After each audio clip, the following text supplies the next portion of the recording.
আবারও এই পরাজিত শক্তি পতিত স্বৈরাচার বিভিন্ন মাধ্যমে দেশকে অশান্ত করে তোলার জন্য চেষ্টা চালাচ্ছে। আজকে তারা বাংলাদেশের সংখ্যালঘু সম্প্রদায়কে ঢাল হিসাবে ব্যবহার করছে। আমরা পরিষ্কার বলতে চাই, কোনো ষড়যন্ত্র চক্রান্তে এই পতিত স্বৈরাচার সরকার আর পুনর্বাসিত হতে পারবে না ইনশাআল্লাহ।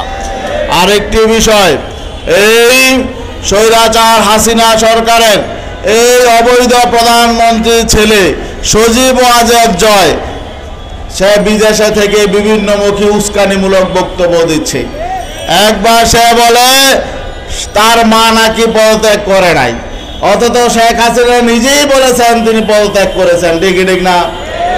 আবার সে উদ্যতপূর্ণভাবে বলছে দিল্লিকে আহ্বান জানাচ্ছে, ভারত সরকারকে আহ্বান জানাচ্ছে যাতে বাংলাদেশের বিদ্যমান সংবিধান যাতে সংরক্ষণ করা হয়।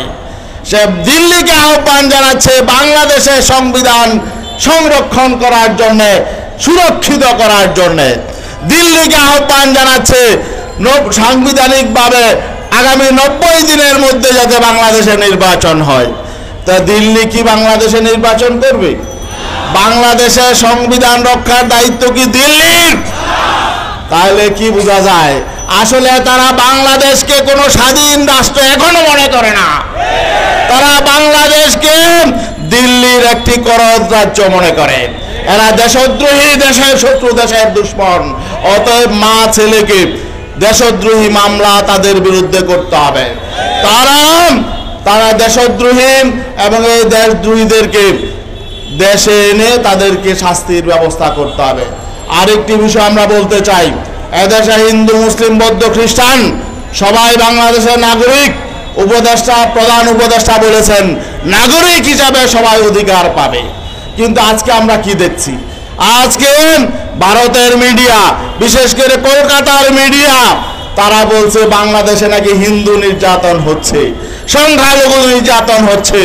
বিভিন্ন গুজব তারা ছড়াচ্ছে, বিভিন্নভাবে তারা উস্কানি দিচ্ছে। এ সমস্ত গুজব বাংলাদেশের বিরুদ্ধে চক্রান্ত, ষড়যন্ত্র। আমরা ভারত সরকারকে সাবধান করে দিতে চাই, বাংলাদেশে কোনো সাম্প্রদায়িক সংঘাত হচ্ছে না। যেসব বিচ্ছিন্ন ঘটনা ঘটছে এগুলো রাজনৈতিক কারণে, এগুলোর সাথে ধর্মের কোনো সম্পর্ক নেই, সম্প্রদায়ের কোনো সম্পর্ক নেই। বরং হিন্দু, বৌদ্ধ, খ্রিস্টান পরিষদ যারা আছে বাংলাদেশে, হিন্দু, বৌদ্ধ, খ্রিস্টান ঐক্য পরিষদ নামে একটা সংগঠন আছে। আমরা জানি এই সংগঠনটি আগাগোড়াই এই স্বৈরাচারকে সহযোগিতা করেছে, স্বৈরাচারের সকল অপকর্ম তারা সমর্থন করেছে এবং তারাও নিপীড়কের ভূমিকা পালন করেছিল। তারপরেও তো আমরা তাদের বিপক্ষে অবস্থান নেই নাই।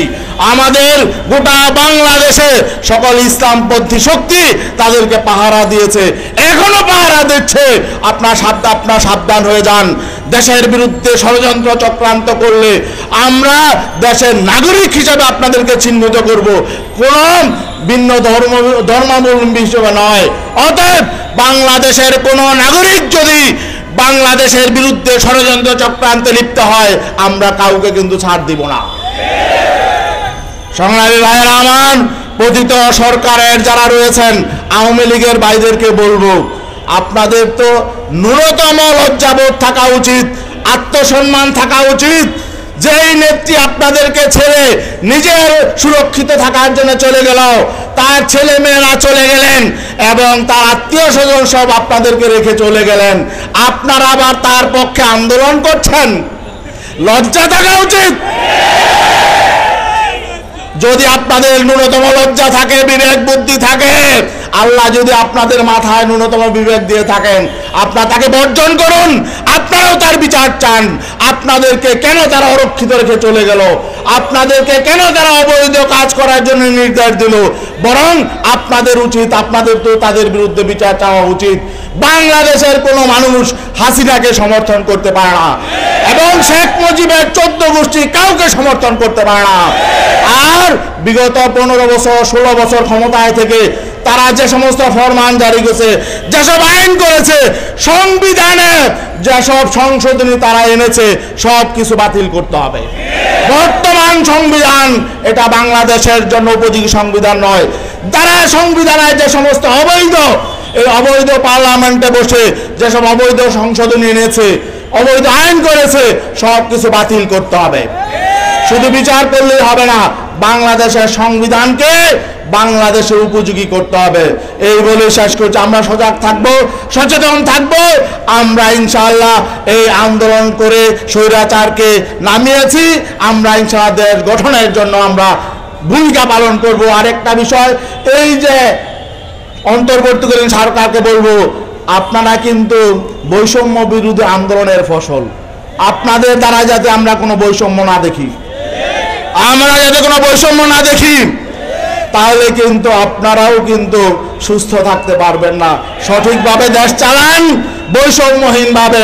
সকল রাজনৈতিক দল স্বৈরাচারের সহযোগীদের ছাড়া অন্য সকল রাজনৈতিক দলেরদেরকে সমান চোখে দেখুন, সমান অধিকার দিবেন।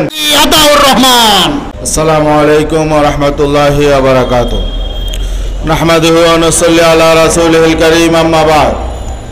ইসলামী আন্দোলন বাংলাদেশ ঢাকা মহানগর উত্তর এবং দক্ষিণ শাখা কর্তৃক আয়োজিত আজকের এই বিক্ষোভ পূর্ব সমাবেশের সংগ্রামী সভাপতি, আজকের এই অনুষ্ঠানের প্রধান অতিথি, ছাত্র গণ অভ্যুত্থানের অন্যতম পুরোধা, ইসলামী আন্দোলন বাংলাদেশের মহতারাম সিনিয়র নায়েব আমির হযরত মাওলানা মুফতি সৈয়দ মোহাম্মদ ফয়জুল করিম শাইখে চরমনাই, উপস্থিত কেন্দ্রীয় নেতৃবৃন্দ, মহানগর নেতৃবৃন্দ, সাংবাদিক বন্ধুগণ ও সমবেত ভাইয়েরা আমার, আমরা আজকে এখানে প্রতিবাদে নেমেছি, বিক্ষোভে নেমেছি সুনির্দিষ্ট একটি বিষয়।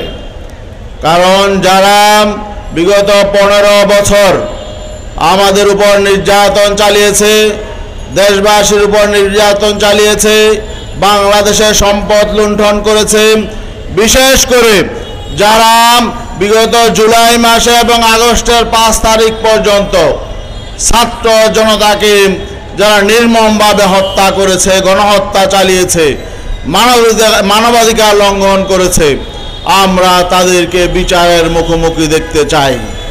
ভাইরা আমার, আরেকটি বিষয় হলো, আমরা বিভিন্নভাবে বিভিন্ন সোর্সে খবর পাচ্ছি নানামুখী ষড়যন্ত্র চলছে। আবারও এই পরাজিত শক্তি, পতিত স্বৈরাচার বিভিন্ন মাধ্যমে দেশকে অশান্ত করে তোলার জন্য চেষ্টা চালাচ্ছে। আজকে তারা বাংলাদেশের সংখ্যালঘু সম্প্রদায়কে ঢাল হিসাবে ব্যবহার করছে। আমরা পরিষ্কার বলতে চাই, কোন ষড়যন্ত্র চক্রান্তে এই পতিত স্বৈরাচার সরকার আর পুনর্বাসিত হতে পারবে না ইনশাআল্লাহ। আরেকটি বিষয়, এই স্বৈরাচার হাসিনা সরকারের এই অবৈধ প্রধানমন্ত্রীর ছেলে সজীব ওয়াজেদ জয়, সে বিদেশে থেকে বিভিন্নমুখী উস্কানিমূলক বক্তব্য দিচ্ছে। একবার সে বলে তার মা নাকি পদত্যাগ করে নাই, অথচ শেখ হাসিনা নিজেই বলেছেন তিনি পদত্যাগ করেছেন। ঠিক ঠিক না? আবার সে উদ্যতপূর্ণভাবে বলছে, দিল্লিকে আহ্বান জানাচ্ছে, ভারত সরকারকে আহ্বান জানাচ্ছে যাতে বাংলাদেশের বিদ্যমান সংবিধান যাতে সংরক্ষণ করা হয়। সে দিল্লিকে আহ্বান জানাচ্ছে বাংলাদেশের সংবিধান সংরক্ষণ করার জন্যে, সুরক্ষিত করার জন্যে। দিল্লিকে আহ্বান জানাচ্ছে সাংবিধানিকভাবে আগামী 90 দিনের মধ্যে যাতে বাংলাদেশে নির্বাচন হয়। তা দিল্লি কি বাংলাদেশে নির্বাচন করবে? বাংলাদেশের সংবিধান রক্ষার দায়িত্ব কি দিল্লির? তাহলে কি বোঝা যায়, আসলে তারা বাংলাদেশকে কোনো স্বাধীন রাষ্ট্র এখনো মনে করে না। তারা বাংলাদেশকে দিল্লির একটি করদ রাজ্য মনে করে।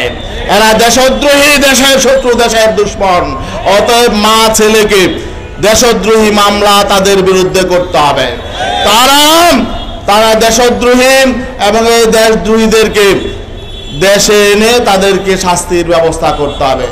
আরেকটি বিষয় আমরা বলতে চাই, এদেশে হিন্দু, মুসলিম, বৌদ্ধ, খ্রিস্টান সবাই বাংলাদেশের নাগরিক। উপদেষ্টা প্রধান উপদেষ্টা বলেছেন নাগরিক হিসাবে সবাই অধিকার পাবে। কিন্তু আজকে আমরা কি দেখছি? আজকে ভারতের মিডিয়া, বিশেষ করে কলকাতার মিডিয়া, তারা বলছে বাংলাদেশে নাকি হিন্দু নির্যাতন হচ্ছে, সংখ্যালঘু নির্যাতন হচ্ছে, বিভিন্ন গুজব তারা ছড়াচ্ছে, বিভিন্নভাবে তারা উস্কানি দিচ্ছে। এ সমস্ত গুজব বাংলাদেশের বিরুদ্ধে চক্রান্ত, ষড়যন্ত্র। আমরা ভারত সরকারকে সাবধান করে দিতে চাই, বাংলাদেশে কোনো সাম্প্রদায়িক সংঘাত হচ্ছে না। যেসব বিচ্ছিন্ন ঘটনা ঘটছে এগুলো রাজনৈতিক কারণে, এগুলোর সাথে ধর্মের কোনো সম্পর্ক নেই, সম্প্রদায়ের কোনো সম্পর্ক নেই। বরং হিন্দু বৌদ্ধ খ্রিস্টান পরিষদ যারা আছে বাংলাদেশে, হিন্দু বৌদ্ধ খ্রিস্টান ঐক্য পরিষদ নামে একটা সংগঠন আছে। আমরা জানি এই সংগঠনটি আগাগোড়াই এই স্বৈরাচারকে সহযোগিতা করেছে।